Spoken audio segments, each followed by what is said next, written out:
What?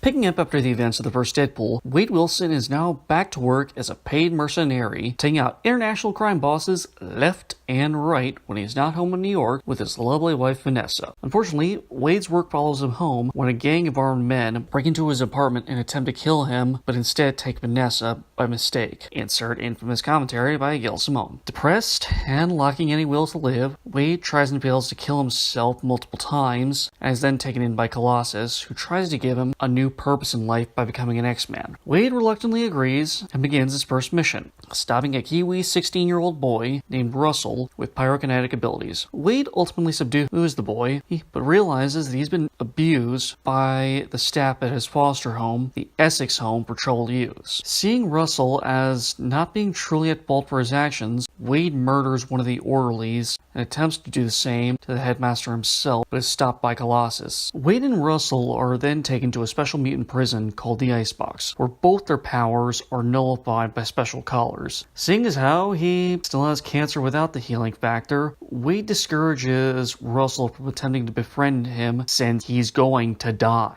and instead suggests that he find the biggest guy in the prison, the absolute toughest guy, and make friends with him. Wade changes his tune, however, when we're introduced to Josh Brolin's second Marvel character of 2018, Cable, a cyborg policeman from the future who's come back in time to kill Russell before he can become the adult who murders his wife and daughter. Wade and Cable fight and eventually blow themselves outdoors, while the Icebox prisoners are transferred to a new facility. Wade returns to New York and reaches out to a woman named Domino, a mutant with the ability to be perpetually lucky. Cable, Wade, and Domino all make their way to the convoy carrying Russell, but the truck turns over in the midst of all the chaos, and we find out that Russell took Wade's advice to heart and made friends with Kane Marco, aka the Unstoppable Juggernaut. Naturally, Kane makes short work of the three of them, and they escape with Russell to the Essex home, where Russell plans to murder the headmaster. But Wade, Domino, and Cable with Colossus all arrive, with Wade and Cable having made a deal that if Wade can stop Russell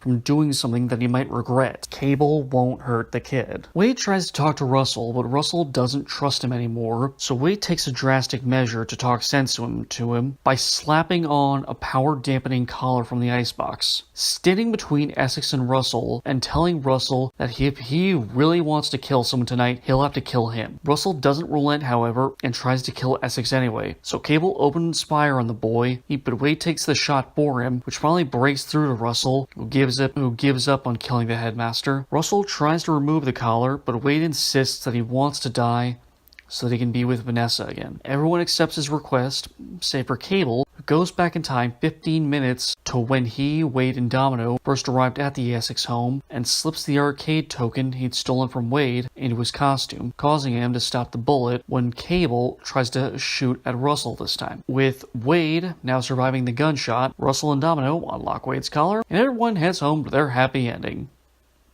Except for Essex, who the cab driver Dopinder promptly murders with his car. The end. Pros. Ryan Reynolds is still hilarious as Wade.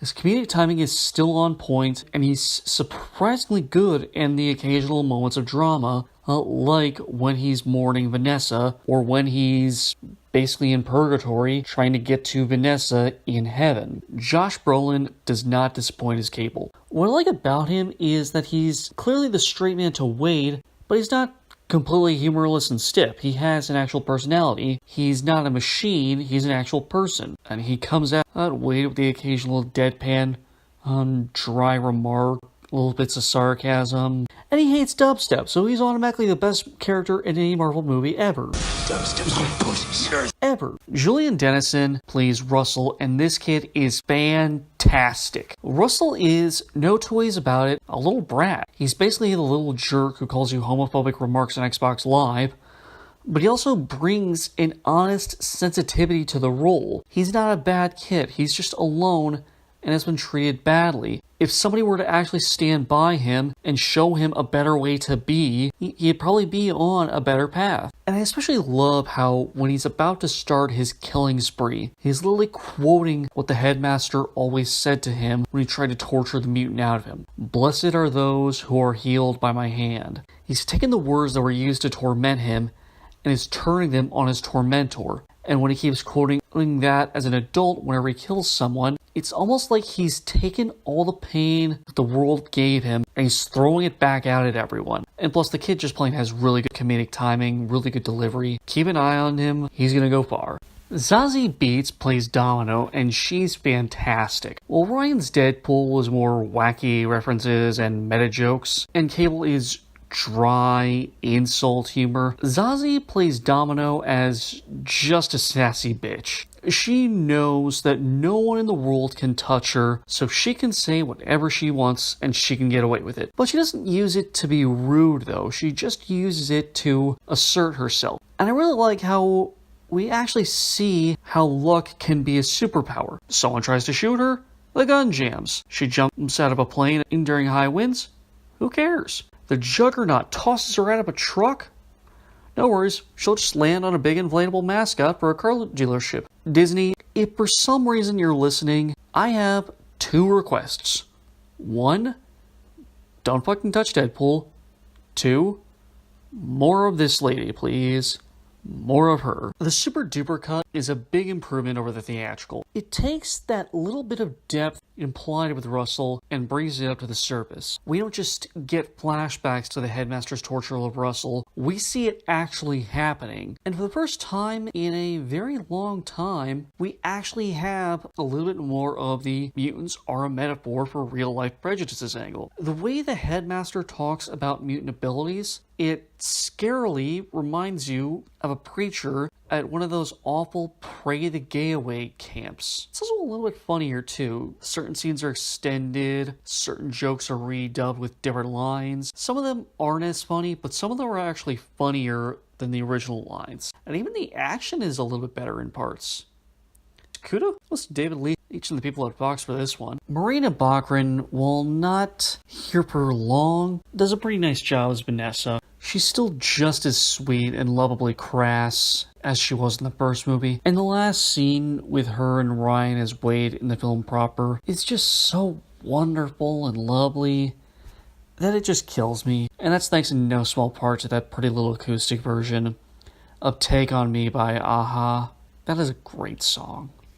Eddie Marzan plays the headmaster of the Essex home, and he does a wonderful job. I know the actor mainly from his role in Edgar Wright's The World's End, which was a very comedic part, so kudos to him and his range for managing to play this pathetically hateful man so straight. Nice work, man. Credit to Stefan K and Andre T, where their combined work is Colossus. Andre's voice is perfect for the giant Tin Man, and Stefan's motion capture is really great. It's not exactly Andy Serkis' Caesar or anything, but he does a really good job. Negasonic Teenage Warhead has a girlfriend! Yay for her, and yay for representation! Now, if only the movies kids could actually see, could get on that. The post-credits scenes are all you can ask for from a Deadpool movie with time travel. Enough said. Cons. The bit with Wade having a baby's legs but an adult's upper body is just too bizarre for my taste. It's just way too odd for me. I'm honestly not against cliches. Tropes are tools. But if there's one trope I have never especially cared for, it's when a character hears another character say something mean and takes it to heart even if the character didn't actually mean it. Wade thinks Cable is after him at first, So, in order to keep Russell out of harm's way, Wade keeps saying that he doesn't care about him, and this is why Russell decides he can't trust him anymore during the climax. Well, I'm sure Russell's own sense of self-loathing is enough for him to believe what Wade says. It's less easy to believe that he buys that when Wade is literally getting his ass kicked by Cable when he doesn't have to. If Wade didn't care about Russell, he wouldn't be standing in Cable's way.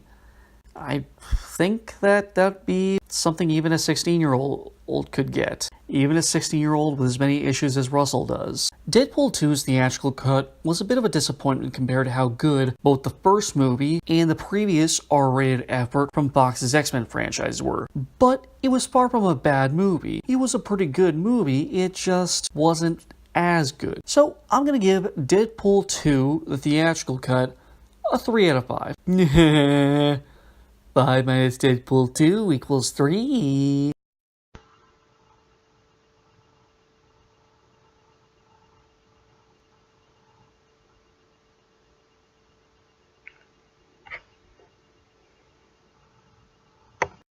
Okay.